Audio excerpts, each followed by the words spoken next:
Om.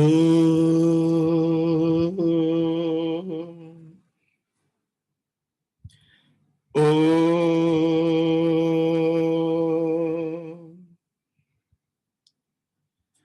Om. Saishwaraya Vidmahe Satyadevaya Dhimahi Tanna Sarva Prachodayat. Om Saishwaraya Vidmahe Satyadevaya Dhimahi Tanna Sarva Prachodayat. Om Saishwaraya Vidmahe Satyadevaya Dhimahi Tanna Sarva Prachodayat. Om. Sairam to you. Humble pranams at the lotus feet of our dear Sai, who has been graceful, kind, merciful to bring to us every week in his own unique way gems that he inspired, sculpted, who are here to share the wonderful lessons learned at his lotus feet and how the learnings resonate into their day-to-day activities and how life in general is journeyed through. We have someone who's not new to us on this platform, but we also have someone who is going to be introducing who's also not new to the platform. And I'm going to request Sister Priyamani to do the introduction for those who were not part of the previous satsang of our speaker for today. Sairam, over to you, Sister. Thank you, Anna. Om Shri Sairam. I offer my loving pranams at the lotus feet of our dearmost Bhagawan. Sairam to one and all. It gives me immense joy to welcome back Sister Sinduja for the second installment of a spellbinding narration of her experiences with Bhagawan. As Sister Anupama rightly put it the last time, there really is no single way to describe Sinduja, no one adjective that can capture her phenomenal personality. For those of us who know her, she's a gold medalist, chemistry honors, a gifted singer, an orator par excellence, a natural and spontaneous leader, a flamboyant all-rounder, versatile, scintillating, and so much more. In her persona, there is a fierce courage of conviction, the power to move mountains if she set her mind and heart to it, a beautiful ever-willingness to Swami's work, and above all, a singular ability to mobilize an entire batch, nay, an entire army to a higher calling. As an alumnus, Sister Sinduja Karthik has been an integral part of the Sri Sathya Sai Vidya Vahini project for close to a decade, shaping content, teacher training, curriculum development, and strategy. Currently, she is the principal of the Foundation School, Bengaluru, driving the vision, and I'm sure leading by example. It would be no exaggeration to say that here is one blessed with the dynamism of Mother Durga, the eloquence of Mother Saraswati, and the bounty or Mother Lakshmi of enriching experiences. For those of us who heard her the last time, we remember her gripping and immersive narration, her soulful singing, and above all, a candor and ability to put oneself out there so completely that Bhagawan shone through in every single one of the experiences that she shared. For those of the devotees joining today, a brief recap into the last session.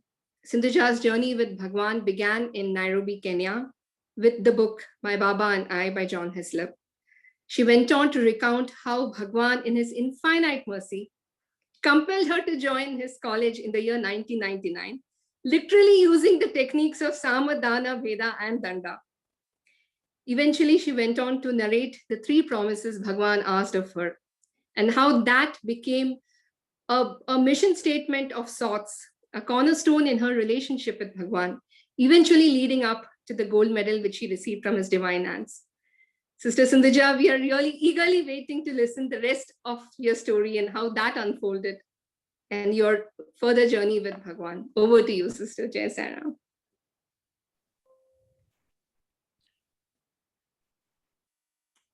Om Shri Sai Ram. My dearest Swami, today more than ever, I offer myself, my voice, my thoughts, my words at your lotus feet, because without you, nothing of real value can emanate from my lips today.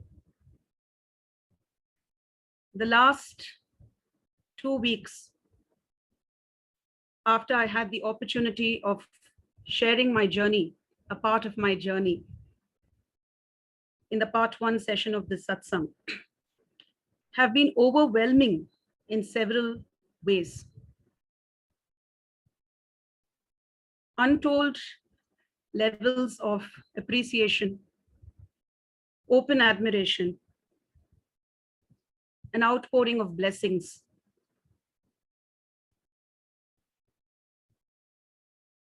The danger of allowing all of this to be absorbed at the mental level is that one can quickly undo whatever it is that Swami has put in place. Especially when I was told that I need to come back to deliver a part 2. Truth be told, I think I was better prepared last time, despite the fact that it was a very, very short span or notice that was given to me.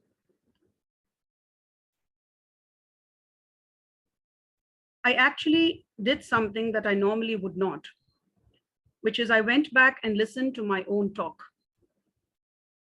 Because frankly speaking, I wanted to understand what is it that Swami had spoken through me that had caused such an impact.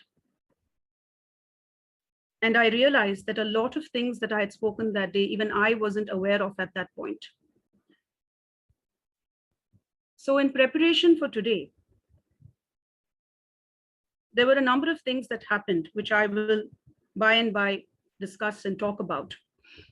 But before I go down that path, I believe it is important for me to hand over everything again to Swami before I even make the attempt to start session 2. So I would like to start with a little song. It was a song that we had wanted to offer to Swami on several occasions. One of our seniors had taught it to us. We didn't get an opportunity the way we had envisaged. But many years later, Swami asked me to teach that song to a very junior batch, who then had the opportunity to offer it to him. It is in Sanskrit. It speaks of surrendering every single aspect within us to that mighty force that leads us in every single way.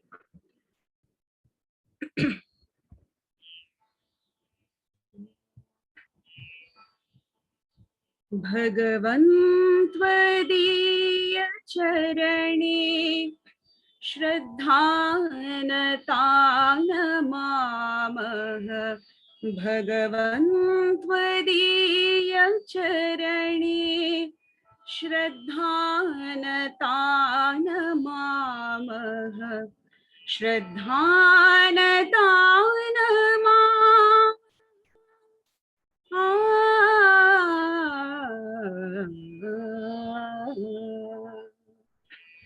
सर्वस्य अस्य जगतः उत्पादकस्त्वमेव लोकस्य अस्य महतः सम्पालकत्वमेव विधिना च केन Isha भगवन्तमर्चयाम्यः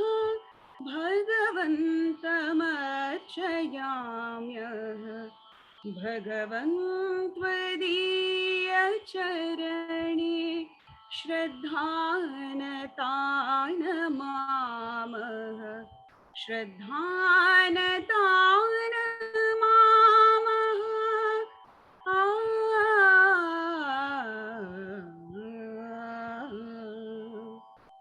Shaktistatha cha bhaktihi sarveshu sampradeya vairasya asya jagatah umatistatha paneya ekasya eva pritya sarve vayam vasam सर्वे वयं वसामः भगवन् त्वदीय चरणे श्रद्धानतानमामः भगवन् त्वदीय चरणे श्रद्धानतानमामः श्रद्धानतानमामः श्रद्धानतानमामः.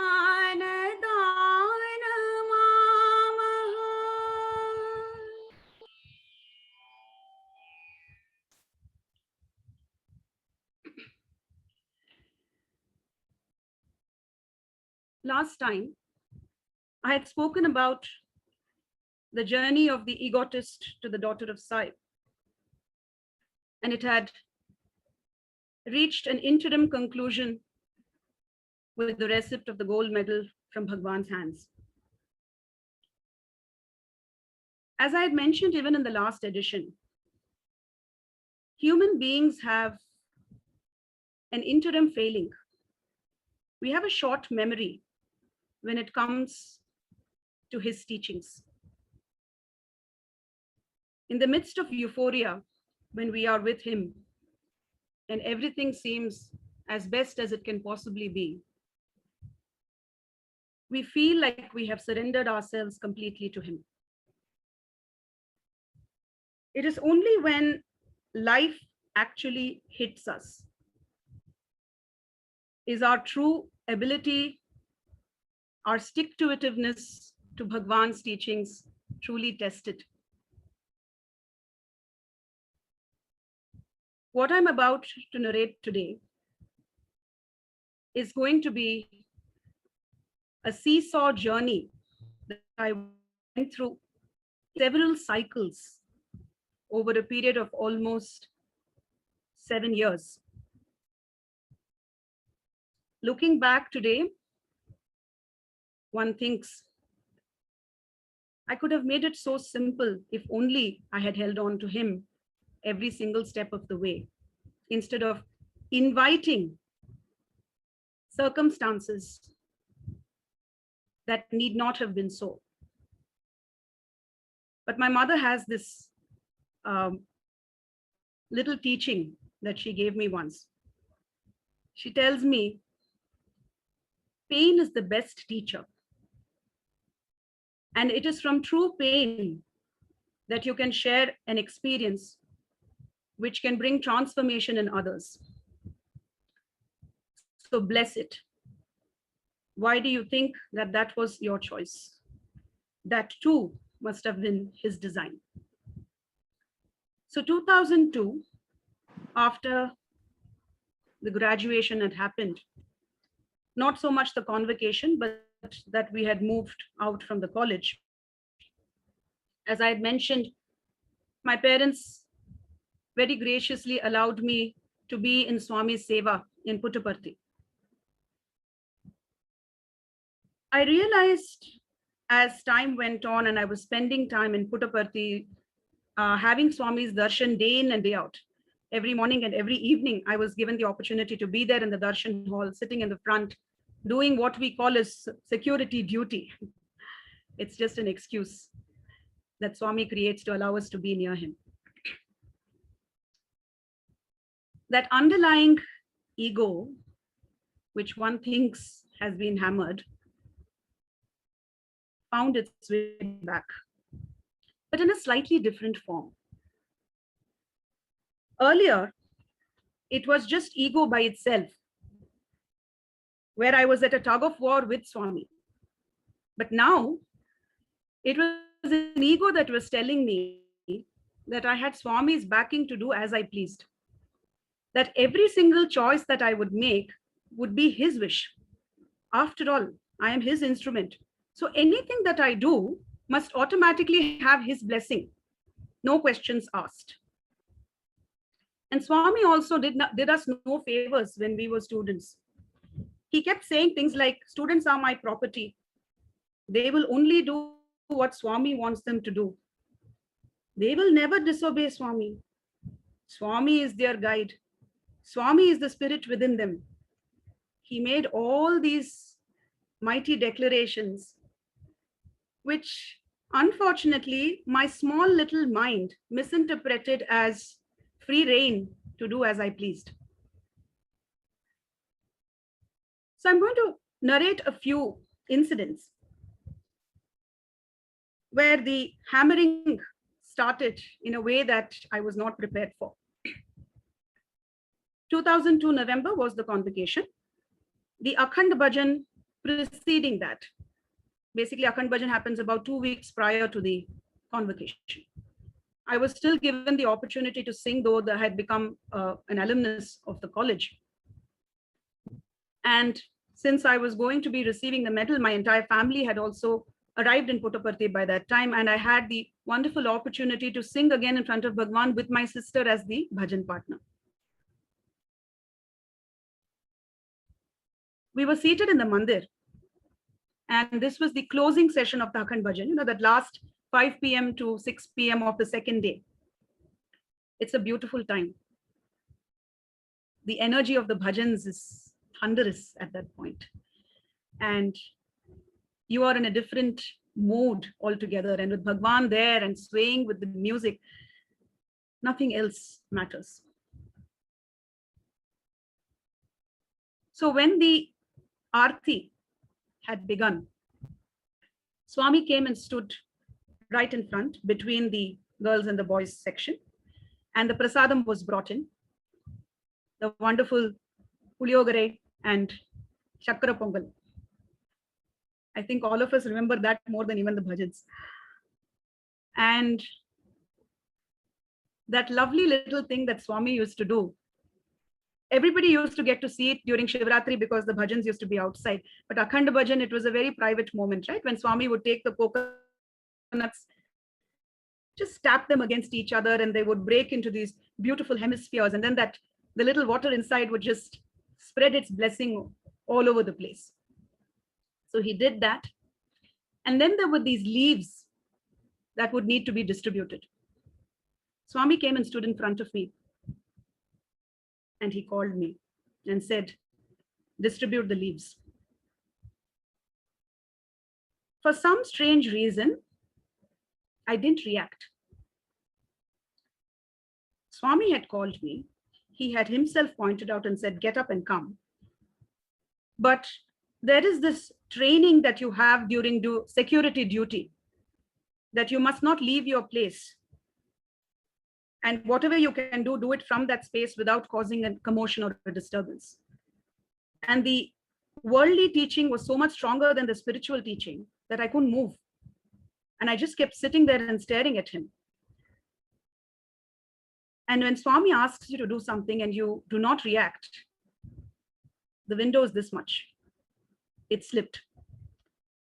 Swami looked at my sister and said, you distribute. She got up immediately, picked up the leaves from Swami's hand, distributed to everybody on the ladies' side. I just sat there stunned, absolutely stunned that I had missed that chance. It was not merely a chance to distribute leaves. It suddenly showed me an insight as to how strong my own sense of judgment and what is correct at that point had overtaken what Swami was saying. This was just the beginning. I cried about it, not that it made any difference. And then I decided I am going to set this right. Again, I am going to set it right. I have to balance out the account with Bhagawan and show him that I am indeed the instrument that he has molded me to be. 19th November that year, Ladies' Day, I had another opportunity to perform in front of Swami, but this time in a very, very, very different avatar. One of the innermost desires that the girls' campus always used to have is to perform a Kavali in front of Swami. Kavalis were always property of the boys' campus. And with Swami having sort of always blessed them, and then even in the middle of Akhand Bhajan, he would ask them to sing Kavalis. So for us, it was always a little desire. Why can't we sing? And in the true nature of Kavali, if you really have to perform it, you need to be in the costume. And this is a different type, right? Where you directly are going to converse in the form of verse with the Almighty. So one of our Hindi teachers, she was our Hindi professor, had been inspired to pen a Kavali many, many years prior to that, and had always wanted the opportunity for it to be performed in Kulwant Hall. So since I was at Puttaparthi doing seva, she had called me also. She said, come to Anantapur for a few days. We are planning to practice this Kavali for this Ladies' Day. You also join. There are some excellent singers in the junior batches. Let's try and get this done this year. This game, just another opportunity to sing, so why not? So I went, I learned. The costumes were also stitched for us. Everything was looking absolutely fabulous. And Bhagawan, in his immense grace, permitted us to perform the Kavali. Now this was uncharted territory where he had willingly told us we can perform. And I'm just going to sing that introductory verse just to give a sense of what is going to come next. As Kavalis go, they are extremely expressive. It is not just the words and the tune, it is the action. It is the connect you make with the people who are watching you. And the verse went something like this.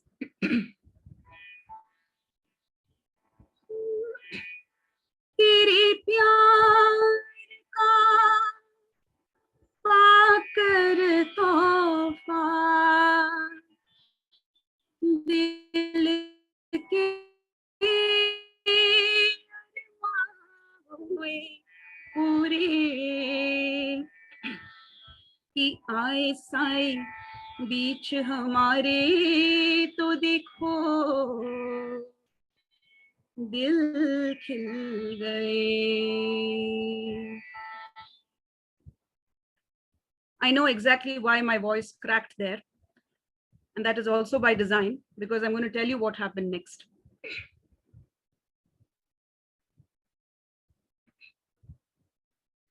We performed the Kavali. Swami played his part beautifully. He played along with us.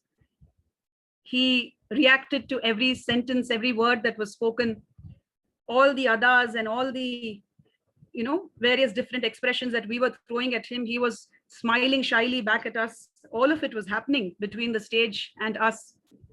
And we were in seventh heaven. And I'd had the chance to sit center stage in that marble floor and perform this in front of Bhagawan, almost akin to a drama. A couple of days later, I had a dream. And I was sitting down, getting ready to sing, and also getting dressed up for a performance. And Swami came straight to me and stood in front of me with a very stern look on his face. And he said, "No more dramatics." I didn't understand. I said, "Swami, no more dramatics, no more performing on stage. And very soon, you will get an opportunity to make this your career. You will say no." And the dream ended. So what I had thought had been a great opportunity to showcase my talents in front of Swami and to try and make it all right with him, seemed to have sunk into a deeper abyss. Suddenly now I was being told, what you feel is God-given talent, let it be given back to God. Do not put it on display. And as it so happened, I came to know much later that my mother had actually received a call from one of her relatives who was in the film world, who had actually asked that for my resume so that I could be cast in a TV serial as a lead. My mother never told me about it until much later. And this had happened very soon after that dream had actually happened. My mother, in her wisdom, of course, had said, no, we are not inclined to do so. But what Swami had said had come true. And it was an indication to me at that point that I need to start listening very closely to what Swami is trying to tell me, because I seem to be going off track. After the convocation was done, and a few days later, I returned home to Bangalore. Despite the 2 little knocks that had happened, the joy of having received the medal and sort of brought my confidence level back in myself and in my ability to make decisions for myself. As long as you are within his portals, he protects you from yourself. But when he lets you out, there is something that Swami has given you, which you now need to start understanding, not at the intellectual level. You need to allow that to preempt any tendency to take a step that is voluntary in nature. This is a little difficult to understand, because how do we live constantly in involuntary surrender? Very difficult, especially when you're out in the world and now you've got a degree in your hand, you've apparently done academically well, and you're looking to what is the next step. So career choices, personal life choices, all of these start swimming around in the head, and somewhere one starts feeling I'm grown up and I should be given the freedom to make my own choices. So I'd gotten back home. There was a little discussion at home. Should I maybe pursue music after that? Or should I look at something else? What should we do? Then my parents said, let it happen. Don't think, let it happen. It was a very difficult thing for me to follow, because I was not used to just letting things happen, right? And now even more so, I felt Swami had galvanized me with this power that he had given within me. I should do something with that strength that he's given me. I should change the world. So I wasn't willing to sit quiet. 2003, April, Swami had come to Vrindavan. I suddenly had this thought. Okay, I'm not really interested in going into, anyway, I've done my B.Sc, don't want to do an immediate post-graduation at this point, but maybe I should study something further. So what is the next best choice? And I would like, the one thing I wanted is, whatever I had studied, I wanted to put it to good use. I thought, okay, maybe teaching is a good line, because it would sort of take what I have learned so far, and maybe I should be able to make sense of it. And the experience I'd also had in college, we used to have these study groups in college where we used to sit together and help each other learn. And a lot of those sessions helped me see that I have a love for teaching. So I thought, okay, maybe that's a good option. But the only issue there is, I'm saying this very openly because Swami knows it's true. I had a deep sense of discomfort around children. I was okay with people my age and older than me, even much older than me, but I couldn't. I was a little allergic to children. So I was like, okay, teaching, but I'm not sure what I'm going to do with it, because what is the age group? So I said, okay, let's look at it one step at a time. We'll take it up, see what Swami says, and then maybe I can slowly shift to like college teaching kind of thing, so that I can stay away from this age group that I'm not very comfortable with. So I had written this letter to Swami, and I was sitting in the darshan line in Vrindavan. And Swami came very close to me and he kept standing next to me and he wasn't taking the letter. The letter basically said, Swami, if you give me permission, I will apply for B.Ed. He just kept standing there. He just kept looking at me. He didn't take the letter. My mother was seated next to me. He looked at her and then said, what? And my mother said, higher studies for daughter Swami, please guide. Swami took the letter from me after that and said, B.Ed, music, and then walked. So it would have been better not to ask him because this has just confused me further. And my mother said, don't worry, he's taken the letter. It says B.Ed in that. So let's take it as his blessing. Music anyway, you will continue to sing. You don't need to pursue a course in it to have to sing further. Just let's go with that blessing. But back of my mind, I was still a little perturbed by the lack of certainty. I want us to understand one thing here. Till that point, whatever dream visions I'd had were very, very clear. It's almost like an instructional video. Do this, do that, otherwise pay the price kind of thing, right? So it was like very clear. There was no uncertainty in the way Swami spoke to me. 2003 April, this sort of doubtful kind of behavior Swami started displaying very often with me. And I very quickly realized that something in the equation between Swami and me was beginning to change. Nevertheless, we went ahead and applied for the B.Ed. It was in a college affiliated to Bangalore University. And other than the fact that my academic record was very good, the thing that actually landed me the seat was the fact that I was an alumnus of Swami's college. Because the director of the college said, I'm very happy to have somebody from that college here. And I think you can do wonderful things for our institution. So I want you here. Obviously, we're very happy, but this was again asking for trouble because I am being asked to be agent of transformation, which means again, back to square one. I was very gung-ho that I am now going to find my calling in life and everything I do, everything I touch is going to turn to gold. It did indeed happen. I had a superb one-year course. Everything fell in place. You name it, it fell in place. At the Bangalore University level also, I scored top marks in B.Ed overall, and in 7 subjects I topped.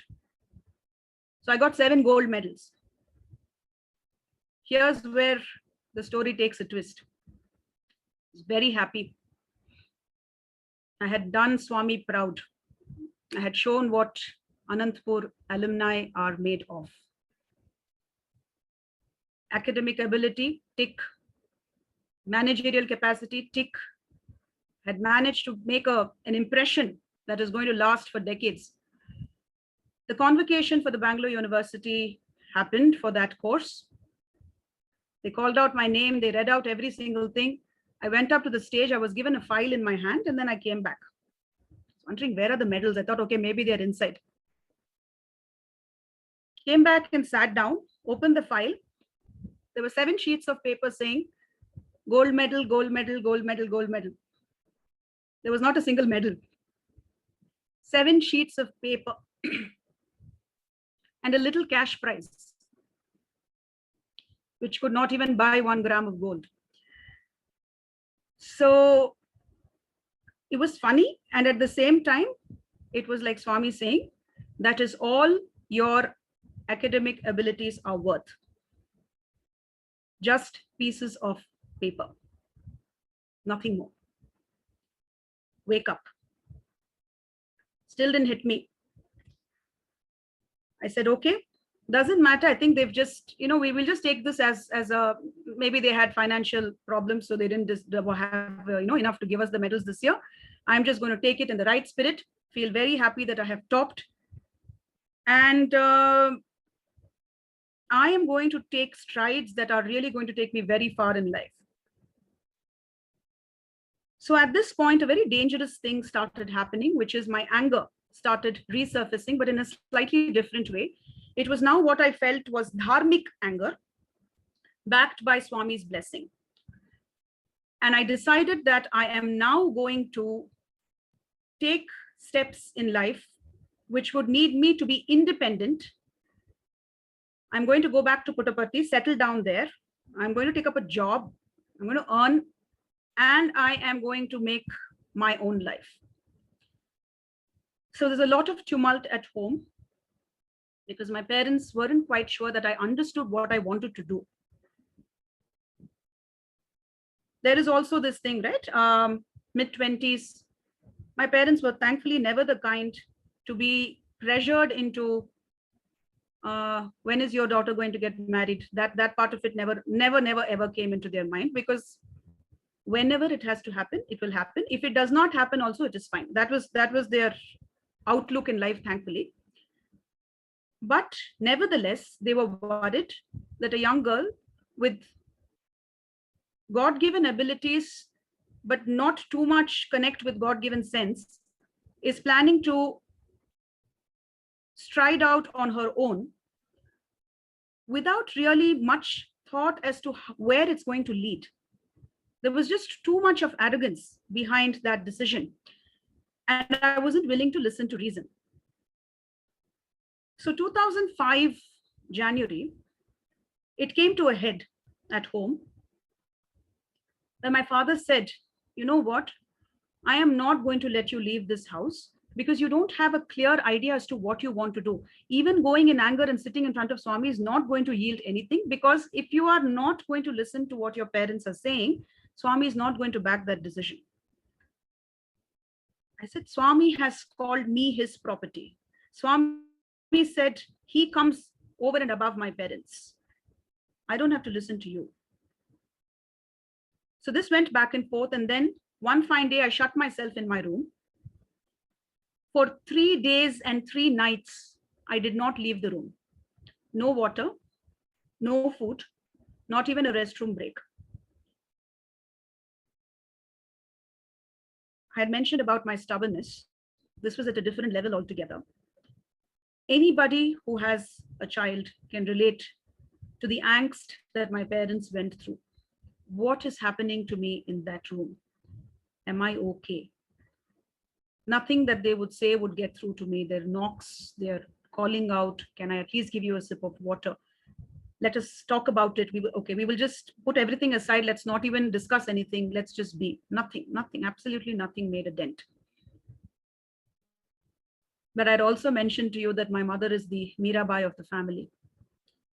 Those entire 3 days, because I decided to shut myself in my room, she shut herself in our puja room and prayed day and night. And the beauty of the prayer was not something like, Swami, please do something, not that. Swami, make this go away, none of that. Swami, I surrender to you. Let your will prevail. Swami, I surrender to you. Let your will prevail. That's it. And she meant it, heart and soul. 3 days, 3 nights, close to the 72-hour mark. Under the door, right? So there is that little gap under the door where you can, if there's light on the other room, you can see it streaming in. I could see an orange light, the exact same color of Swami's robe. And it was not a still light. It was moving back and forth, like somebody was pacing in front of my door. And I heard my mother's voice from the other side saying, I have sent Swami to guide you and guard you. The rest is left to you. And she went and slept. 3 hours, that light went back and forth, back and forth. And then I heard a voice in the darkness. It was Swami's voice. And the voice said, time to open the door. That's all it said. Time to open the door. I opened the door, but I was very surprisingly not weakened by the fact that I had not eaten and had anything to drink for 3 days. I went to the restroom. I came back. I suddenly realized that at this point, if I say that I was wrong, it means I have lost a battle. Don't ask me what the logic is.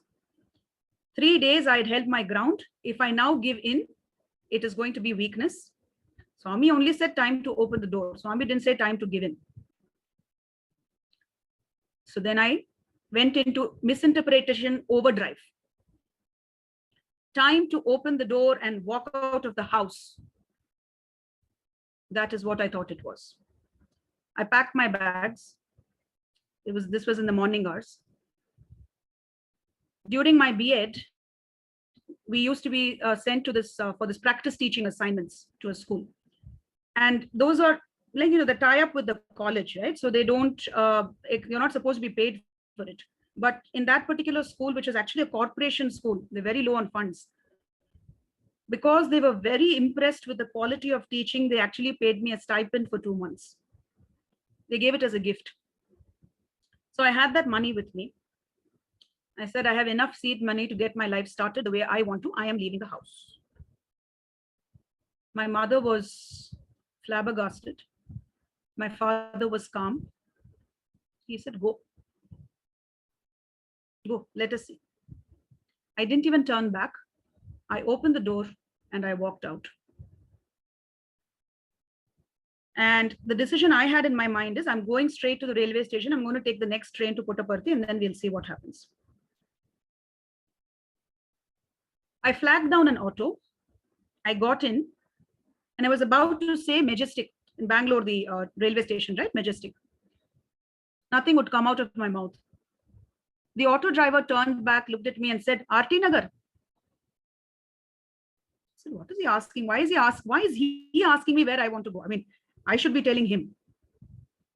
I said, what? He said, Aarti Nagar hogbeka. Do you want to go to Aarti Nagar? And for some very strange reason, I said yes. At Aarti Nagar, my aunt, my Periyamma, lives at Aarti Nagar. She and my Periyappa were somebody we grew up within a joint family setup much earlier. And she has no idea about this entire drama that's going on, right? And my parents that way were so strong in their faith in Swami that they didn't feel the need to talk about this to anybody else in the world. Because they did not want to invite unnecessary discussion about something that anyway Swami is going to take control of at some point in time. So I found myself saying yes, and then I gave him the address, and then I landed up there, bag and baggage in front of her door. And she said, why are you here? I said, I don't know why I'm here, but I'm not going back home. And my uncle said, just please let her come in. And then I said, I will stay here on one condition. You will not call up my parents and you will not force me to speak to them. They're very, very fond of me, right? And to the point that I am more their child than their own children. So my uncle said, you have my word. I will not make you speak to them, but at least let me inform them that you are here. Because by the look, and my uncle, extremely intelligent man. I mean, he is like, words cannot describe it. He just looked at me and he said, all I know is that you're here in a situation where you're not actually supposed to be here. I'm not interested in knowing why you're here, but I also know that I have to inform your parents. Give me that permission. That's all. You stay here as long as you want. And I will not force you to speak to them. So he did his duty, inform my parents. They at least heaved a sigh of relief that I had not gone missing and sort of become the next runaway that they would have to report about. And I took up residence there. And I didn't know what I was going to do next, because for some reason, it was like a Lakshman Rekha. I was not being allowed to leave the house. Not that they stopped me. Every time I tried to make up my mind that I'm going to go to Puttaparthi, I'm going to leave the house, I'd be held back. There'll be something would come up, which would just say, you can't go. So during this period, I decided that I can't just keep living here. So I anyway have my B.Ed, so let me apply for a job. So with my uncle's help, I drew up a resume. I didn't have much experience at that point, nothing much to write in the resume, but he was a scholar. He was a scholar with words, and he could spin a story out of nothing. So he said, give me your sparse achievements, and I will put it together in a resume that will force anybody to give you a job. He put it down. I went for a single interview. I got the job. It was an international school, and things seemed to be fine. And around the same time, I said, okay, I'm not being allowed to leave this house, but that doesn't mean that I cannot take some other steps to make this my own journey, right? I am not going to be guided by this auto driver who brought me to RT Nagar and dumped me here, and I don't know what I'm supposed to do next. I have to take control. So I applied to Annamalai University for M.Sc Chemistry. Don't ask me why. I did. Somewhere at the back of my head, this is 12th standard. I wanted to drop out. I didn't want to even study after that. Swami landed me with a B.Sc. I went and studied B.Ed. Now I'm doing M.Sc, right? And full, like, Annamalai University is distance education. Right now, like Priya had, sort of shared in the bio, as Anu had done last week as well, I'm now a principal of a school. When a teacher who is newly applied to a school wants to take up a course parallelly, she needs to take permission from the authorities before she goes and applies, because they need to sanction leave. They need to be okay with your having to do work in parallel, right? Nothing. I applied. I will go whenever the classes are there. I will go, because this is freedom, right? So it is in Chidambaram. I will be able to travel, right? I will show that I am capable of being independent. I will make it happen. My uncle was somebody who was very academically inclined, and he didn't want to discourage me. So he said, okay, you go ahead, apply. But he said, what about the money? I said, I don't know that. I will wait for my first month's salary and then I will pay it from that. He said, you do know that it's going to cost more than what you're earning right now. So he said, okay, I will give you the seed money. Get started. I told him, I wanted to be completely on the up and up. I will pay you back every penny. He said, you don't tell me all those things. I will fund it. Please go, study, work, do whatever you want, be happy. Just be in a space that you're at peace. At peace was very, very far away from me at that point in time. So 2005 May, I started working as well as studying for M.Sc parallelly. It was an absolute nightmare because the amount of work was unbelievable. All the fears that I had came true when I went to the school, and I was given a 5th standard class to teach, because this was a startup institution. They had only up to 7th standard, and they gave me 5th, 6th, and 7th, and I was at sea. I told you, right? I'm very uncomfortable around children, and these children wanted to come and speak about all random things. I wanted to teach them. My major was chemistry, and I was given maths and physics to teach, because there's no chemistry in 5th grade. And in 6th and 7th, just giving chemistry, then they might as well not hire me. I should do multiple subjects apparently. So they said, teach math, 5th, 6th, 7th math, 6th and 7th physics, chemistry, then at least you will have a full workload. So here I was preparing for classes, teaching some tiny tots who didn't understand a word of what I was saying. And on the other side, I'm preparing for this M.Sc course. Around August, around end of August, about 3-4 months down the line, it had already been, I had left, that day which I had left my house was in January 2005. So by August, it was already 8 months since I had walked out of my house, 8 months since I had spoken a word to either of my parents. I was at work and suddenly I was struck with a searing pain in my lower back. Out of the blue, there was absolutely no reason for it to happen. I kept trying to make up reasons that, I had moved a desk that day. So probably, I pulled a muscle in my back, all that kind of thing. Over the next 1 week, it progressed to a point where I was unable to get out of the bed. And if I wanted to go to the restroom, I had to crawl to the restroom. So I was bedridden. My aunt and uncle didn't know what to do. I was refusing treatment because I didn't want them to spend on that. I was refusing to let them call my parents. My boss, that is my the owner of my school, decided, she said, you can't just keep lying down. So she came home, pulled me out of the bed, put me in her car, took me to a specialist, an acupressure specialist who did some realignment and tried to get me on my feet. It worked for a few days. And then again, within 3 days, I was in a worse off condition. So this went on for a month. Almost a month, I missed work. I had just joined 3-4 months prior.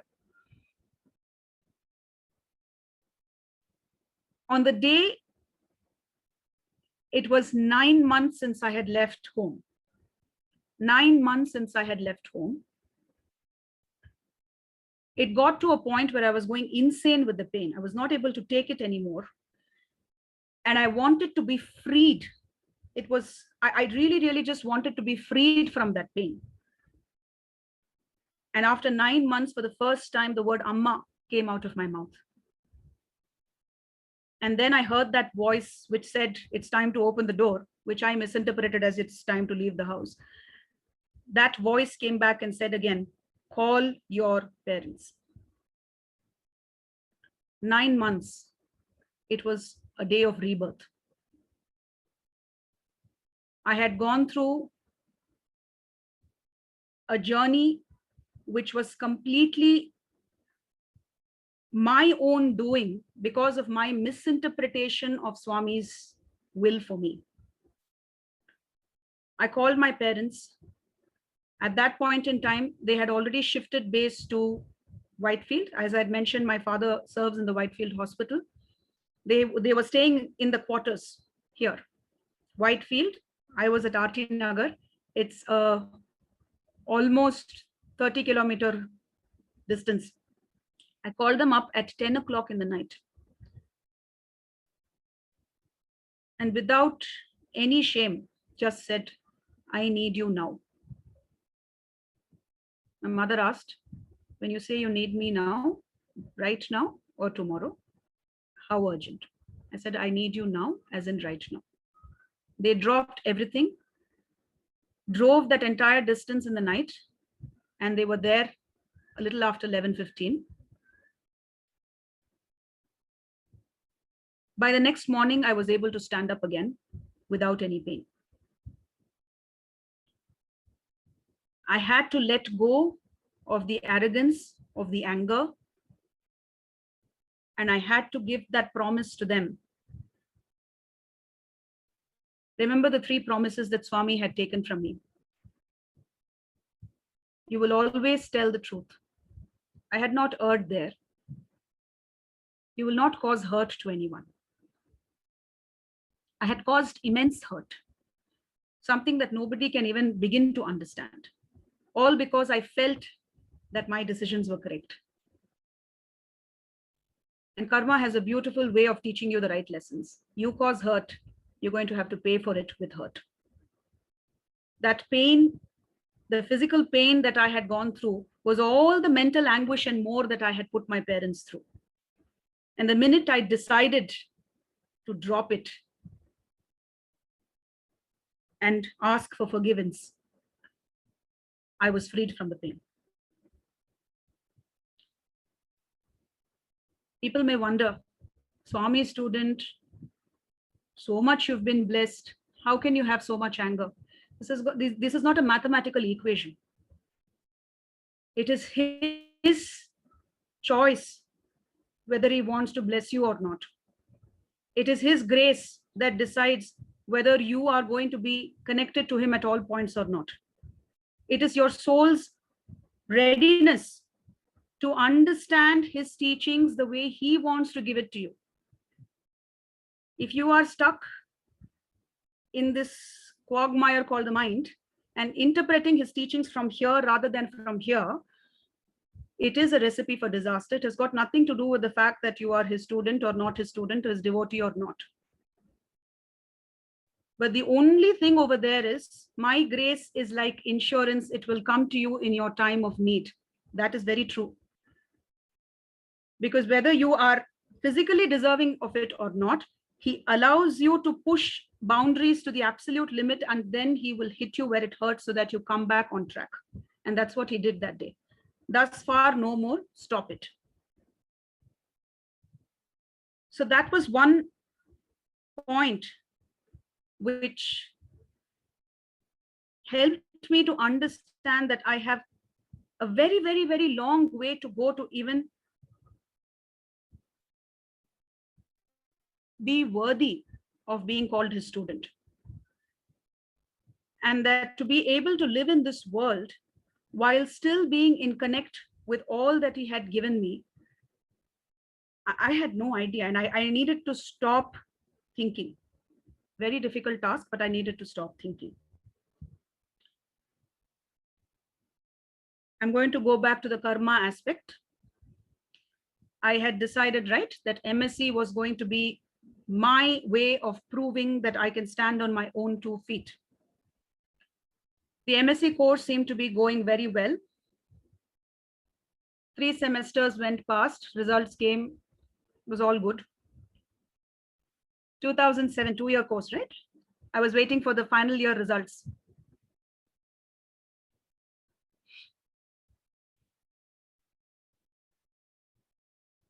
I got a letter in the mail. You have failed your M.Sc because you were caught cheating in the examination hall. That is the letter I received from the university. I was flabbergasted. However much I have struggled in life, even for studying, in my 11th and 12th, everything that I went through, the one thing I never resorted to was cheating. And here on the letterhead of a university, an official document comes to me by mail. First of all, that I'm not getting my degree. And second, that I had failed. And third, that the reason that I had been failed was because I cheated. I had it coming. I had it coming. I had decided that M.Sc was my way to prove to my parents and the world what I'm capable of. And Swami squarely hit me in the face. This is what you are capable of if it isn't for me. You will be labeled a cheat, a failure, and a good for nothing. So get over yourself and surrender to me. My father, in all his goodness and mercy, told me, don't worry, this too shall pass. Come, I will take you to Annamalai University. We were called for an inquiry. I had to go prove my innocence. How do I prove that I did not cheat? If I had a good enough proof that I had not cheated, they would give me my degree. I went there. My father came with me. There was a line of 50 students ahead of me who had the same accusation. And I was also in that line of shame. 1999, I stood in a line waiting to see whether Swami had accepted me into his institution because I wanted to be worthy of his blessings. 2007, I was standing in yet another line to prove that I'm not a cheat. I went in. The person looked at me, and then he looked at my father. Very strangely, he didn't speak a word to me. He looked at my father and he said, your daughter, I don't think would have cheated, but we don't have a choice. She'll have to give a re-exam. because that is the rule of the university. So please don't worry, sir. Let her take the re-exam and we will ensure that she gets her degree. He didn't speak a word to me. Another lesson. When Swami says that your parents are like God, believe it. If it weren't for his presence there next to me that day, I probably wouldn't even have had, I don't want to say it the way it normally is said, I wouldn't have had a chance in heaven to prove myself.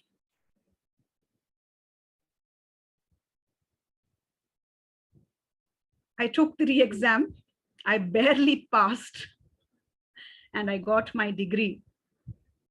So when somebody asks me, what is your qualification? And I say B.Sc, B.Ed, M.Sc,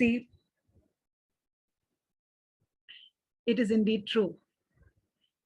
It is only a degree on paper, just like the B.Ed gold medals were just papers.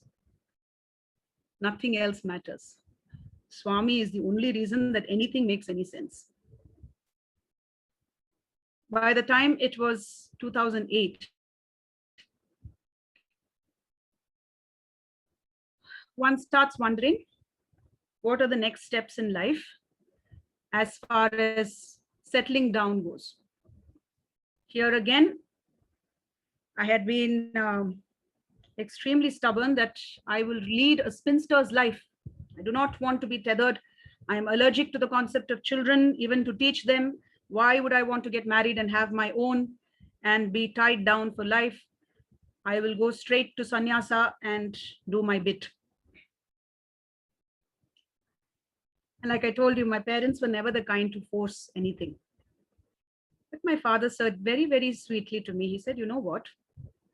If life has taught you anything about yourself, it is that you know nothing about yourself, right? And the other thing that life has taught you is the less you think, the better it is for you. And the third thing that life has taught you is you have no idea what surrender actually means. So I have only one request. Don't think. And whenever Swami comes and tells you something, listen. Till that, don't think. Just carry on your activities without thinking. I didn't understand what he was saying, but I said, okay, since I had done enough damage and I had put them through enough pain, I at least knew now not to argue and at least make an attempt not to think, though it is extremely difficult. Those of us who are blessed with the intelligence are also cursed because the mind is constantly at work. I feel that those of us who are very, very simple in mind are very blessed. Very, very blessed because it is that much easier for us to connect to Bhagawan and his will. So 2008, all the aunties and uncles in the family, when is the marriage? My father, my daughter, I am not worried. Why are you worried? Whenever it happens, let it happen. Around September of 2008, I had a dream. And this time it was slightly different. So I'm going to take 2 steps back before I get into this. Because this is also a powerful lesson that Swami taught me. That period of arrogance that I had, right, where I felt that I knew what I was doing. I used to get Swami's dreams very often. And in every dream, he seemed to be saying the exact same thing that I wanted to tell other people to convince them. So it's a very strange experience.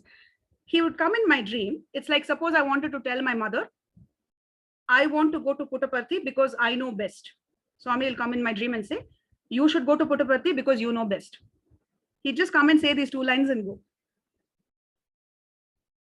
Much later, when the mind had sort of settled down, I realized something. Whenever Swami had actually given a dream vision, I would get up with supreme clarity. and a sense of peace and a sense of calm. Even in that scary dream where he threatened me, though I was perspiring, I was still very centered. I knew what I had to do next. But all these other dreams that happened, which seemed to be echoing whatever I was saying, it was Swami standing there and echoing. I would always get up with a sense of self-righteousness and perturbation. It was not peace. There was no inner peace. It was, Swami has said this. Yes, I'm very sure this is what it is. Why so much of angst and worry if it is indeed his word? And then I realized, what does Swami say? I am your reflection. What you put out, I will give back to you. If you put forth surrender, I will give you grace. If you put forth arrogance, I will mirror it. So all that struggle that you're having inside, it's just me saying back to you whatever it is that you're telling me. It is not a dream vision. I needed to learn how to differentiate between that which is coming from him and that which is a reflection of my projection on him. So 2008 September, by this time I was a little scared about getting dreams, because is it me telling Bhagawan something and was he like parroting it back? Or is it Bhagawan actually coming to me and giving me a direction? So when I had a dream in 2008, after a very long time, I got up with absolute peace. In the dream, Swami came and told me, I have chosen a boy for you, but you must be patient. That's all. Yes, I got up in supreme peace that some direction has started. But he is a lover of melodrama, if ever there was one. Why not just say it straight? Who is the person? When is it going to happen? How is it going to happen? No, I have chosen a boy. You have to be patient. Full stop. 2 months later, another dream. I will tell you who the boy is. And he tells me the name. But you have to be patient. End of story. This is worse. At least earlier it was some unknown character. Now I know the name, but I should do nothing about it. I should wait. So when I shared the second dream with my parents, my mother then tells me, my mother is she's hand in hand with Swami. They are like accomplices. She said, yes, I already know who the boy is. Swami already told me. He said, why didn't you tell me then? He's asked us to be patient. So when the time is right, he will tell us. I said, he is killing me. You're also killing me. What do you want me to do? Right? So I should just sit and wait. Yes, he has asked us to wait, so we will wait. And it so happened that I actually didn't know anything about this person. I had a vague idea. He was a very well-known figure in Puttaparthi. He happened to be working in the same hospital. Now, it's a very strange thing.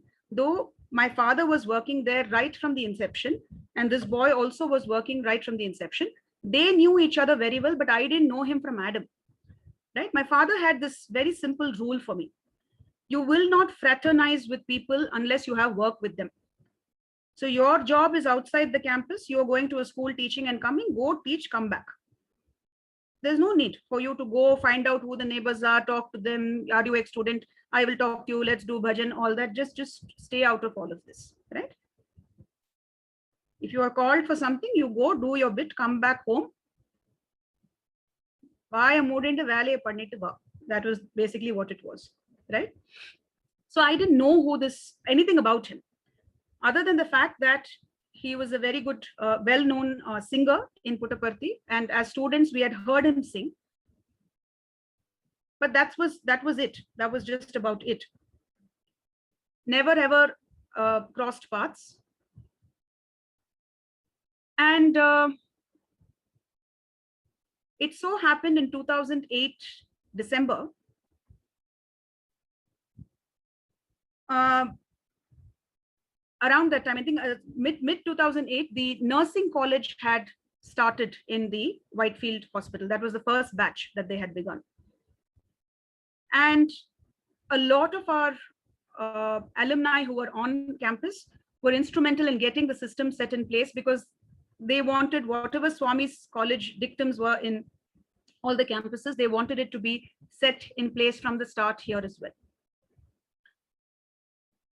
So we have this little Samiti hall in our campus, the quarters campus in Whitefield. So 2008 December, mid-December, I was going for an evening walk, and I heard the strains of some carol singing from the Samiti area. And it was slightly strained. It wasn't sounding very melodious. And so that thing doesn't go, right? Let me go and see how I can help. There it was, back again. Nobody asked me. I was going for a walk. They're singing. How does it matter to me? I went. Not singing properly. I think I should go correct it. And I put my head in, and I saw that these girls, there was a choir of girls sitting down and learning carols from somebody who was dressed in his whites. He had his back to me. And then when I came in, the warden knew me very well, because she knew my mother, and because of that she knew me. And she turned and she said, "Oh, Sindhu, come in." I was a little hesitant because there was another trainer there already, so I didn't want to go in. And then he turned around, and it was the boy whom Swami had shown me in the dream. Because not only did he tell me the name, he showed me the face. I said, okay, this just got, this is not something I was prepared for. So I said, Sai Ram, I think I'll go. Right? And she said, no, they're learning carols. They're a new batch, first batch. We want them to perform carols. You must be knowing a brother very well. I said, no, I don't know brother at all. And I would rather not.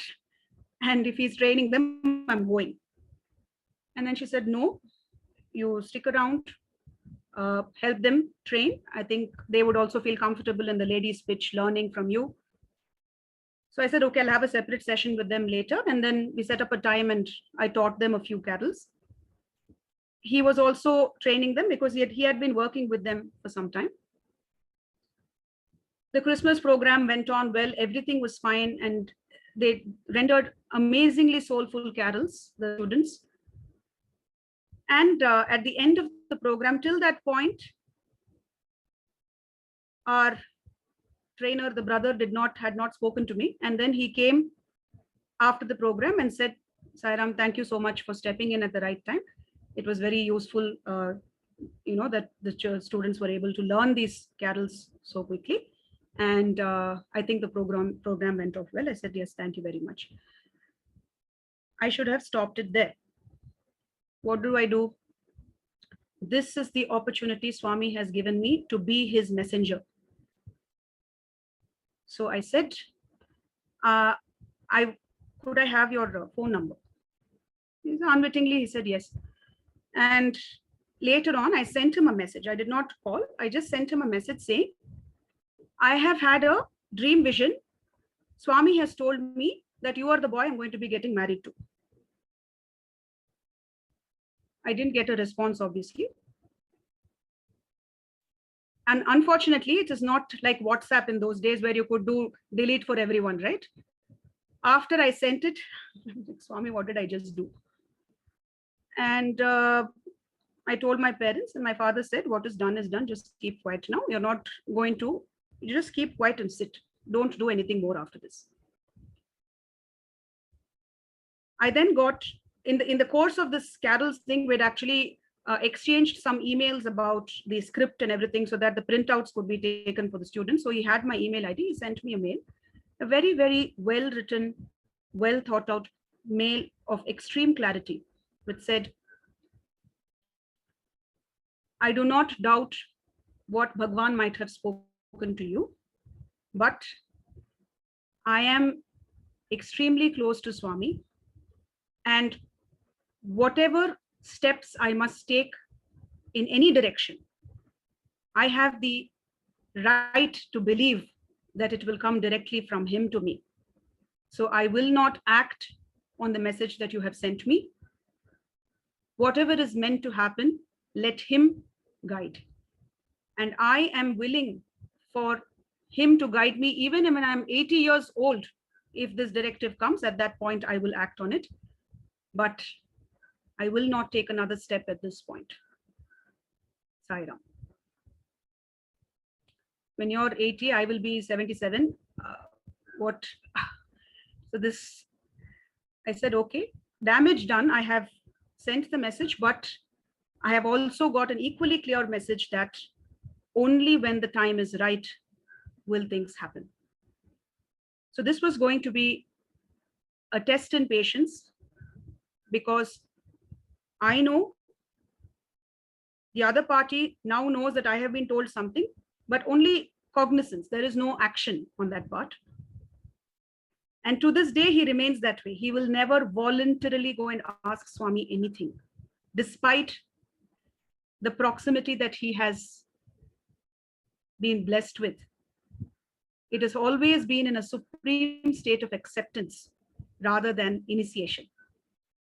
So we are like polar opposites, right? I am this, I will do things, versus I will wait. So I had to learn how to wait. So 2009 started, things were going on.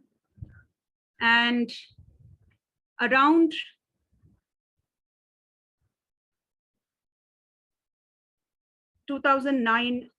September, things started coming to a head again. The impatience started raising its head.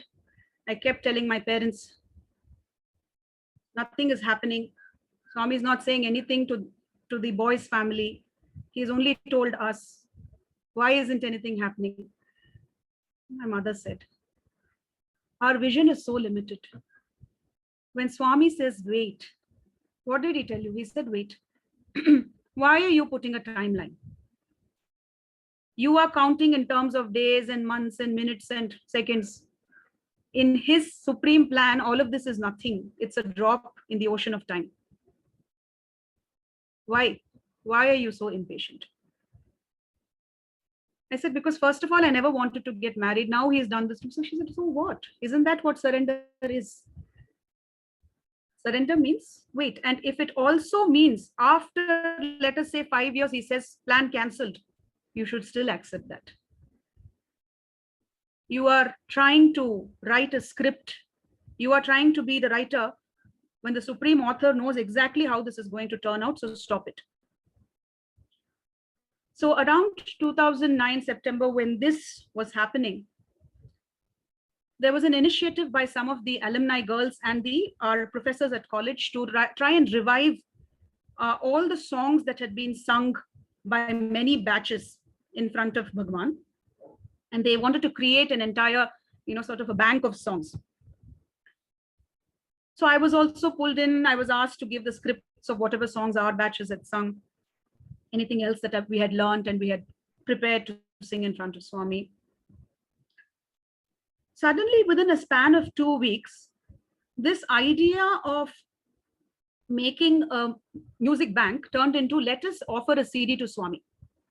It should be a CD of 10 songs. And the best place to organize it is in Bangalore. And since Sinduja is in Bangalore, let's rope her in and let's see whether she can mobilize resources. So this was a project that was dropped into my lap. I didn't ask for it because I didn't even know what was going on. Suddenly I was called and told, please find instrumentalists, find a studio, do this, do that. So suddenly something to take my mind off this entire saga that was going on in the background and to sort of change this impatience into something more constructive, channelize that energy into an offering.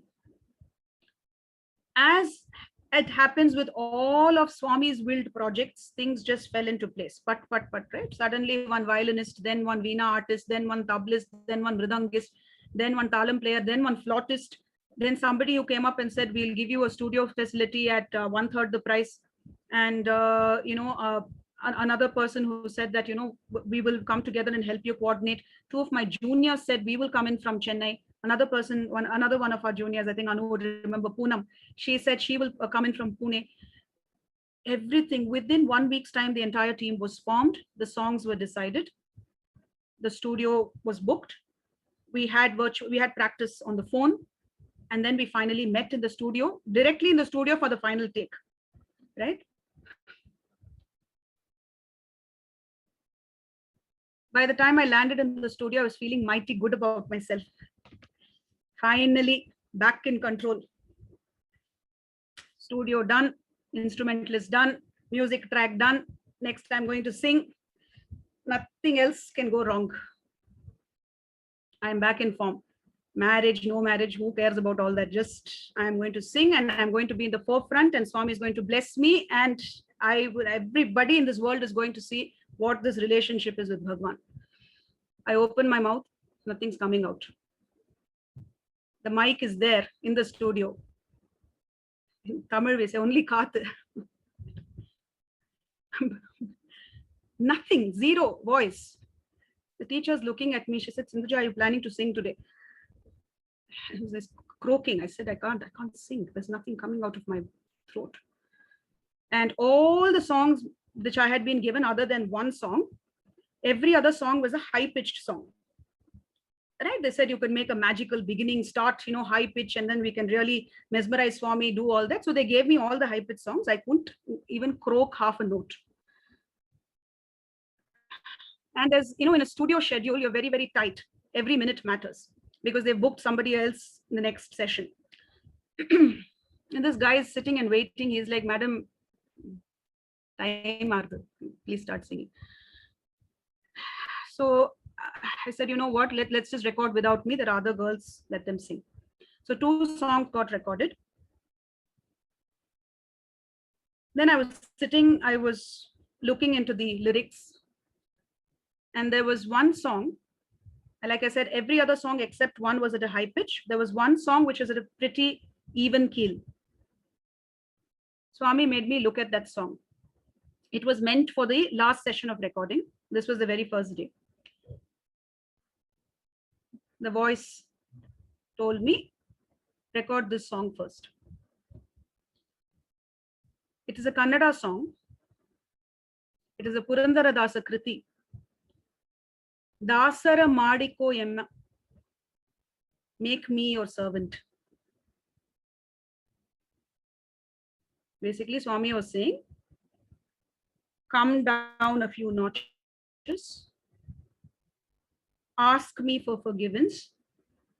Beg me so that you can be my servant in this process.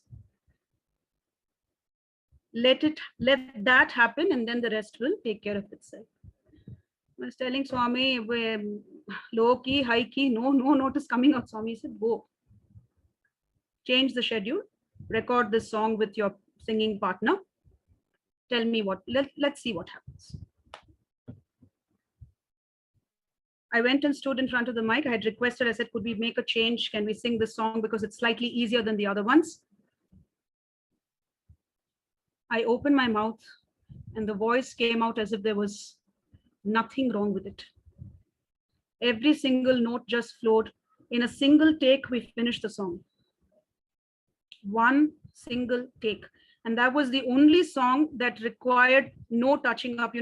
All that you'll hear in CDs, there is a lot of background mixing, editing, this frequency, that thing. If you're too loud, too soft, all that, they will adjust, right? If you're croaking like a frog in between also, they'll make you sound like a hummingbird at the end of it, right? But this one required no touch-ups. It just flowed and it was done. I want to sing that song at this point because it is extremely important for me to remember that that was the turning point for the rest of what I'm going to narrate.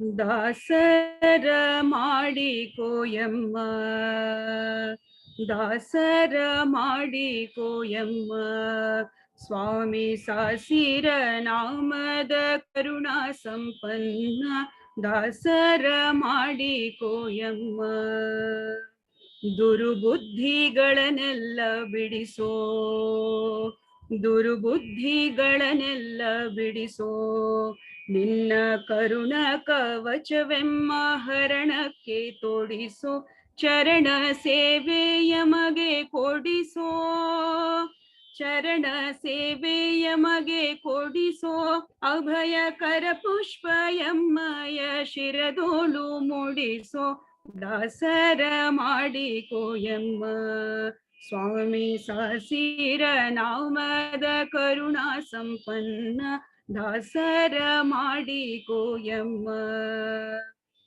ಮೊರೆ ಹೊಕ್ಕವರ ಕಾಯ್ವ ಬಿರುದು ಮೊರೆ ಹೊಕ್ಕವರ ಕಾಯ್ವ ಬಿರುದು ನೀ ಮರೆಯದೆ ರಕ್ಷಣೆ ಮಾಡೆಮ್ಮ ಪೊರೆದು ದುರಿತ ರಾಶಿಗಳೆಲ್ಲ ತರಿದು ದುರಿತ ರಾಶಿಗಳೆಲ್ಲ ತರಿದು ಸ್ವಾಮಿ ಪುರಂದರ ವಿಠಲ ಕರುಣದಿ ಕರೆದು ದಾಸರ ಮಾಡಿಕೋಯಮ್ಮ ಸ್ವಾಮಿ ಪತೀಶ ವಿಠಲ ಕರುಣದಿ ಕರೆದು ದಾಸರ ಮಾಡಿಕೋಯಮ್ಮ ದಾಸರ ಮಾಡಿಕೋಯಮ್ಮ ದಾಸರ ಮಾಡಿಕೋಯಮ್ಮ.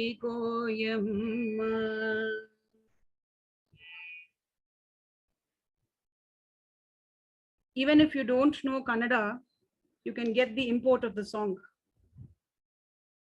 I need your grace as my shield. I need your compassion and grace as my shield against myself. And it's not, when we say against the ills of the world are a projection of our own mind. So I need you as a protection against my own inner self, the mind. So the CD got made, got the opportunity to offer it to Swami. And when we came back, there was some amount of silencing of that impatience, which was happening over and over again, until the next incident, which truly brought things into focus. In 2009, November 14th, Children's Day, Swami had arranged for the hospital staff, Whitefield Hospital staff, to come for a Parthi Yatra, the first of its kind. And that was going to be a very momentous occasion for the family, once again. One of the things that all of us were so floored by is the beautiful reception that Swami had organized for all of us. Everywhere we went, there would be people waiting to say, can I help you with something? You are our, Swami's own family, you are his guests. Can you please tell us how we can help you? Can we serve you a little more something to eat? Can we help you with your luggage? Can we take you here, take you there? It was, and Swami had organized for a trip to the Chaitanya Jyoti Museum, to the Hillview Stadium, as if we were tourists, right? The families of all the people who were working in the hospital. We went everywhere and we ate, like it was almost like that summer course again, but with VIP style, right? And then Swami organized for an interview in the mandir for all of us. We went there, we sat down. Swami, by that time, Swami was already, in the chair that used to be wheeled around. So he made as if to say that I will please sit in columns so that I can come in between and give blessings. And all through my journey with Swami, I had never really gotten a Pada Namaskar. Like even when in convocation time, right? Swami had made this grand declaration in 2001 saying, henceforth, no more public Pada Namaskar, some such thing, right? So that got extended even to the medalists were not allowed to touch his feet. So even when we got the convocation sari, which I'm wearing today, right? It was a very fleeting thing and we were not really allowed to touch his feet. So at this point, when he came two desires. I'll quickly take Pada Namaskar. I just want to touch his feet. And if he will listen to me, stay down long enough, I'll ask him about the marriage, right? Because this is an opportunity, so it's okay. I can be impatient in his presence, right? There's nothing wrong with that. Swami came. Just when he came next to me, so my mother was seated next to me. Till that point, he looked at her lovingly, everything. And that artistry in the way he ignores people. He can look at the person to your left, look at the person to your right, and make you feel like you don't exist. I got that treatment, right? And in that wanting to be noticed by him, I missed the Pada Namaskar. In that wanting to ask about the marriage, I missed the complete moment. Before I knew it, he was in the next line. But it wasn't going to end there. Swami did all of this, snaked around the entire mandir, went to the front. And suddenly, he called somebody from the gents side. And lo and behold, it was my father. My heart stopped. My father is going to ask about my marriage. Okay. Again, it is not Swami's blessing him. My father is going to ask. None of that happened. Swami called him. My father, by this stage, like I told you, the truth, that adherence to values was so strong that he was very much like a child. It was Children's Day, and he was a child in Swami's presence that day. And Swami spoke something to him. And before we knew it, the hand started waving, and out came a diamond ring. And Swami asked him for the hand that he wanted and slipped it on. It hit me. Die mind. The head of the family has been given this ring. It is God's way of saying, I will make this happen. Whatever I have given to you as a dictum will happen. I will work through your father and make it happen. When the time is right, it will happen. Die mind, be quiet. Why was I ignored? Because I didn't matter. Parents are there. Swami is there. Shush. Just quiet. So 2009 came and went. 2010, there were many little experiences, many little dreams that happened. In one dream where Swami came, I don't wear silk. This had happened after I had joined school. And then after I developed an affinity for teaching, learning, and being with children, one of the projects they had done is how is silk actually created? So when I saw what it takes to actually make silk, I gave up silk on that day. So the only silk sari I actually have is the one that Swami had given me during that Ladies' Day. And one of the dreams, Swami came and said, the time is approaching. We need to start making preparations, but little bit at a time, you still have to be patient. And Swami said, today I will help you to choose saris for your wedding. And Swami actually sat down, showed me one after the other. Do you like this color? Do you like that color? Then I tell Swami, I don't wear silk. I know you don't wear silk, but only for the muhurtam you wear silk. For everything else, you decide what you want. So, little dreams like this where he was giving guidance that I'm preparing this, I'm preparing that. He came in a dream and even showed the design of the invitation. This is what it should be written over there, right? All of that was done. All of this was going on. There was still no message to the other side that something needs to be done. So but by this time, acceptance was there that whether or not there is a communication closing of the loop, as we call it in corporate culture, right? What he is telling me is what I should listen to. I should not worry about anything else. In his own beautiful way, around September of 2010, he gave the first indication to my husband-to-be that there is a plan afoot. Just an indication. 2011 came. By Swami's grace, the parents of both families met.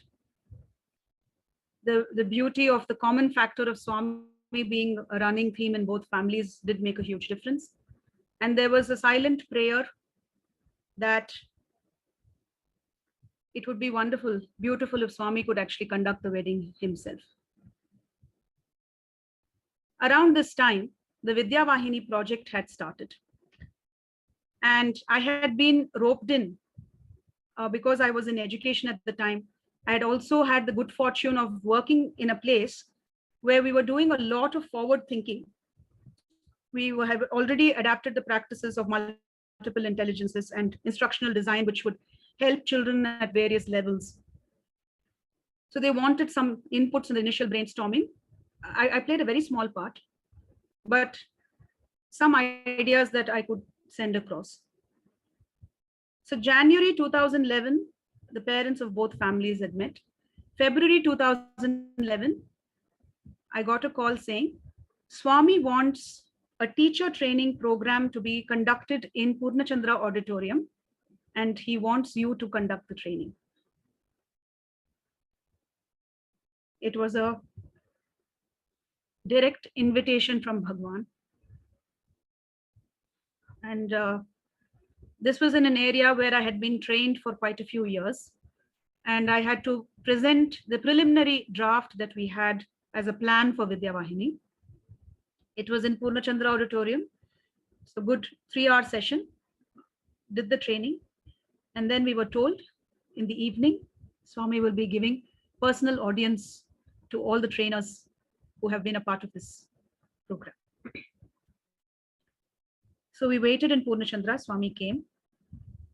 And just to give an excuse to go up to Swami, right? They gave me some report. They had done some rollout of the program in small pilots in different villages. So they gave me one report to go and show to Swami and also to explain to him about the technology that had been used. So I went there and I held out the report and Swami said, explain. And I was showing him everything and he asked me a few questions. He said, has this been taught to the teachers? How are they going to understand? Do they know how to switch on the computer? All that he asked me. And then again, so close. I've never had this close an opportunity to be right next to Bhagawan and his physical presence. Good time to ask about the wedding. Now that the parents have spoken, Swami, will you conduct the wedding? So the question came out. Swami, Kalyanam Panni Vekkarela. Swami looked at me and he said something. He said, and by this time, Swami, 2011, February, the physical form was very frail. The voice used to be extremely feeble, but suddenly for those few seconds that he spoke to me, he said, high school Vidya Vahini, college Vidya Vahini. And then he took 2 packets of vibhuti and instead of giving it in my hands, he flung it at my forehead so that it hit me here where the third eye is. It actually hurt. He flung it like that. And then he said, Tisko. He asked me to take Pada Namaskar. I put my forehead on his feet. That was the only opportunity I'd ever had to take Namaskar.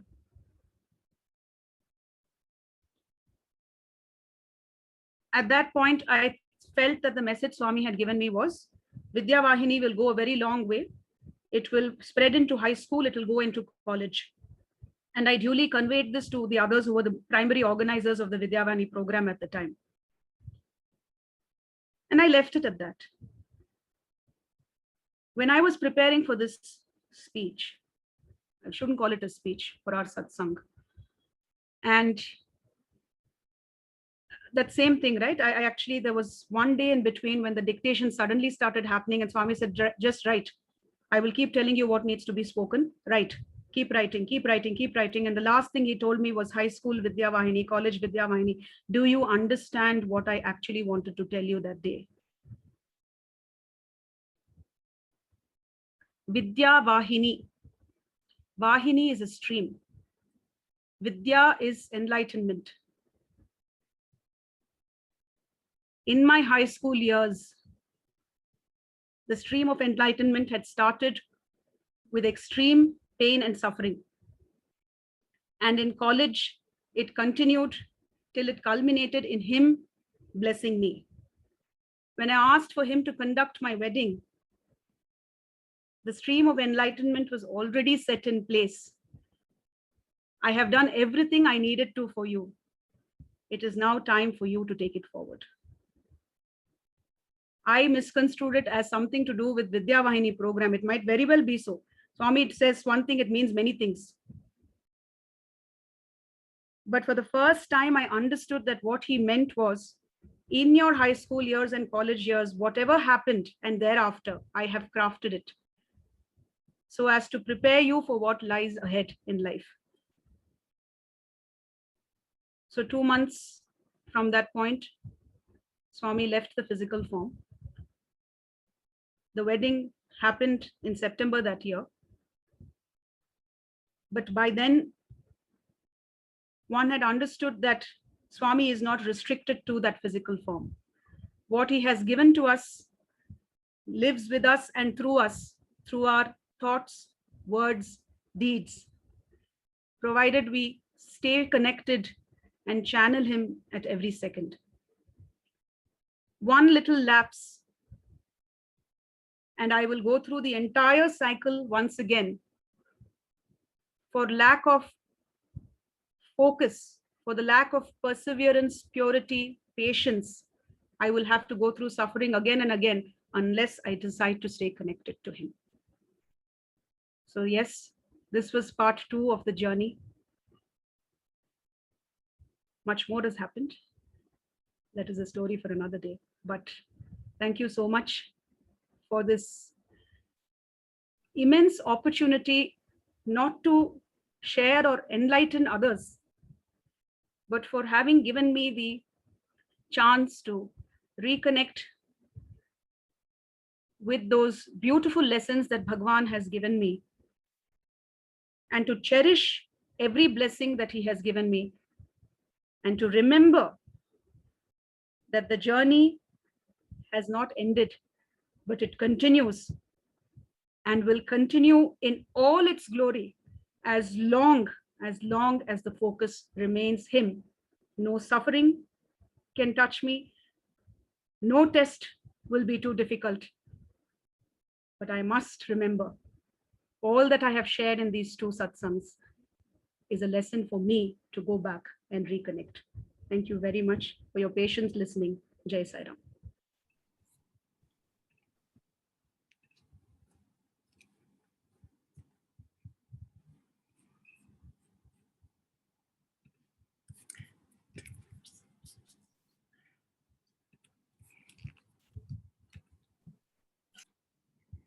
Yeah, unmute yourself, Anu. Unmute yourself. So, yeah. Sinduja, I can't thank you in words. This is, the whole session has been a Vidya Vahini for us. Absolutely. I mean, I really cannot find words to thank you, actually. This is gratitude, just gratitude. Your life, your lessons have maybe, of course, have a deep resonance for you, but we have learned so much from you. And the lessons that Swami is passed on to us through you. And I could, whenever you were quoting your parents, your mother and father, I could really feel them as being instruments of Swami. Whatever you said, that they had said this to you, it was so much in sync with what Swami has taught us. I mean, you're so lucky, blessed to be their child. Absolutely. And I really don't know what to say next, because it was immense bliss. It was just bliss. And so much to learn from your life. And this is true for all of us. If we don't learn the lessons the easy way, Swami is not going to leave us. He doesn't give up on us. That's the best part of it. He doesn't give up on us at all.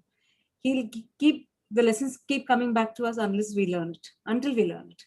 And that is our gracious Lord for us, right? He's always there for us. When we slip and fall, he's there to support us. And until we learn, he's not going to give up on us. That's for sure. And until we come back home, which all of us will one day. That's for sure. But until we do that, he's there for us, holding our hand, guiding us, supporting us, encouraging us. And there's nothing else we can say apart from, surrendering that Swami, we are nothing without you. We are the zero, you are the one next to us. We are nothing without you. Absolutely, Swami. And I'm so grateful to Swami to give me such blessed souls as my batchmates. Because Swami got such varied souls together in each batch. It's got me thinking, when she was talking, Swami has got such varied souls together in a batch. People whom I wouldn't have voluntarily gone and spoken to, people I wouldn't have gone and interacted with. Being an introvert myself, I know I wouldn't have gone and reached out to a person like Sinduja, who is so extrovert, who's such a, bursting with energy all the time. But he brought us together. He made us learn so much from each other. Not just from him, so much from each other. And and even to this day, after 20 years after passing out, we're still learning from each other. That's Swami for us. How can we thank you for that? How can we thank him for that? There are no words to thank. I mean, this is something that Purva Janma Punya we would have done, our parents would have done, our ancestors would have done. And that is what has got us to here. I mean, that is to this day. And Mr. Anupama, yeah. this is Malik here. There are still 10 strong more years to express. So we will wait patiently for session number 3, 4, and 5 forever. No? Absolutely. Now, I'm also looking at coming with a creative way of having a cartoon character that is Sister Sinduja's ego and anger popping up. It's a beautiful way where she brings it and connects it as if it's us there. All of us are that in various stages of our life, with a prefix saying Sai devotee, Sai this, Sai that. But then every time that wonderful character, that genie, comes up and gives you a dung on your feet, you crave to go back and take that Pada Namaskar and seek refuge. I do not know the countless souls who have had the blessing of that, and the countless souls who yearn for it in their own ways. So absolute wonderful way of letting each one of us connect to the Swami that we have been with in your own candid way, and being honest, brutally honest about it. Yeah. I think that's very important, because all of us, in the name of being evolved or whatever we want to call it, we kind of carry a halo behind us which doesn't exist. But when we cut that halo, or the switch of the bulb that gives the halo apparent illusion, we are that true selves, that how we came to Swami, and every given moment he's giving a valuable lesson. Absolutely amazed with the way you tell the story, and that would not happen if not you really feeling it and going through it, as you say, in the truest sense of believing the lesson and the transformation. I think Koti Namaskaram to your parents. I wish some of us with daughters can have the patience and resilience and the sharanagati that he has got. Every one of us would want to take control of situation. I think Koti Namaskaram to them for handling the way they did those 9 months. Words fail me to express that. Of course, it's faith to Swami, but then when it happens to you, that's the first time you connect or disconnect the switch to Swami, and you start doing whatever, right? Koti Namaskaram to them, and thank you so very much. And I'm looking forward to part 3 too. So we'll wait for it. I won't pressurize that to happen, but hopefully that will happen soon. This wonderful batch seems to have so many amazing souls that we still have to hear. So I'm going to leave this team now that we have got Sister Priya, yourself, Sister Anupama. Of course, we're going to listen to Anupama sometimes. That's willing to happen as well. So hopefully we'll have many more of this wonderful lessons, a whole different perspective, I think, when it comes from all of you. It's different from the tons of opportunities the boys get, as privileged as they are. But when it comes from you, that longing that is there, that representation of becoming the truest daughter of Sai, it's so very profound, and lots to learn from all of you. Thank you so very much. So I just wanted to add one small thing. I think we are, as girls, equally blessed for the opportunities that Swami has given us in a very different way. Absolutely. Because experience isn't only what is had in with the physical form. Absolutely. I think the more you learn to connect with him without getting attached to the form, the more it will keep you in good stead for years to come. And for that, we have to thank Bhagawan that he put us through so many such testing times that it has now strengthened our ability to stay connected to him. So absolutely, I think zero complaints, only gratitude, only gratitude. If I were to sum it up in one way, when a student of Parthi and Vrindavan speaks, they are special guests in the show. Swami is the hero. When any of you from Anantapur speaks, Swami is the superhero who comes in and shows his momentary glimpses and works through you as instruments for you to go through the process of realization. So it's a whole different bandwidth of evolution, and that's something that I said is so very different for all of us to learn. And I think it's very imperative in these times to connect to that particular feeling, if you want to put it that way. To Sharanagati is the only thing that is in our hands, within our means, especially in these uncertain times. So we shall look forward to part 3. We should also listen to the better half telling his story of how he waits. I have total amazing thoughts to people who can just live like that. I wish some of us are anywhere like that.